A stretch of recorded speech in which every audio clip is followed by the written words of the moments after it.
살면서 경찰서 안 가는 게 가장 좋겠지만 어떤 사건의 피해자가 됐든 아니면 어떤 사건의 가해자가 됐든 경찰서에 가게 되는 경우가 왕왕 발생할 수 있습니다. 경찰서에 막 가면 먼저 보는 분들은 사건의 담당 수사관이에요. 그런데 담당 수사관한테 폭언을 듣다거나 담당 수사관이 내 이야기를 잘 안 들어준다거나 아니면 담당 수사관이 애단 편견을 가지고 사건을 편파적으로 본다거나 이렇게 하는 경우에 그냥 참고 견뎌야 되는 걸까요? 정식으로 대응할 수 있는 방법이 전혀 없는 걸까요? 어떻게 생각하십니까? 경찰이니까 권력기관인 거니까 그냥 참고 있어야 된다고 생각하십니까? 순서대로 말씀을 드릴게요. 일단 내가 사건의 피해자인데 내가 사건의 가해자인데 내 이야기를 담당 수사관이 무시한다거나 편견을 갖고 왜곡한다거나 아니면 개인의 인격과 내 가치를 모멸하는 폄훼하는 이야기를 한다거나 이러한 부당행위를 당했을 때는요 참고 있는 게 아니에요. 무엇을 해야 하냐? 각급 관할경찰서에는 청문감사실이 있습니다. 청문감사실에는 청문감사관이 있는데요, 사법경찰관이 업무를 수행함에 있어서 당사자에게 부당행위를 넘어서 불법행위 내지는 위법행위를 하는지 여부를 들어주는 직위인 사람들인 거예요. 그렇기 때문에 수사 단계에서 피해자가 됐든 피의자가 됐든 부당한 행위를 당했다라고 하면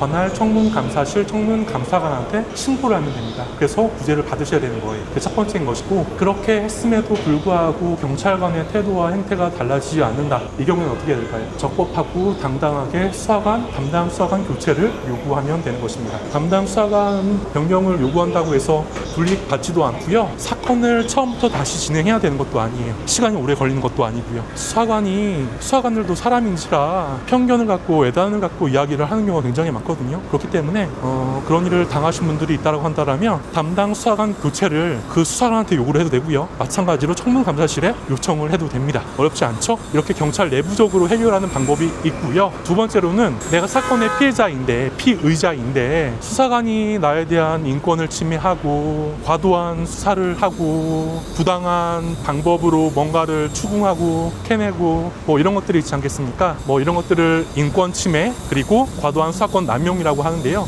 명백히 수사 절차에서 이런 모습이 보여진다고 한다면 이번에는 청문감사실이 아니라 관할지방검찰청 검사한테 구제를 요청할 수가 있어요. 검사님, 내가 이러이러한 사건의 피의자이긴 한데 내가 사법경찰관으로부터 이러한 피해를 입고 있어요 라고 관할검찰청에 요청을 하면 검사가 관련되어서 조사를 합니다.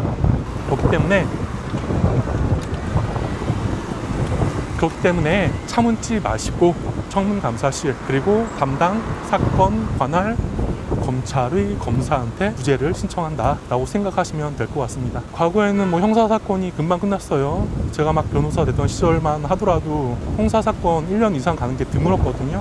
하지만 검경 수사권 조정 이후로 사건이 종결되기까지 3, 4년 걸리는 건 일도 아니게 됐습니다.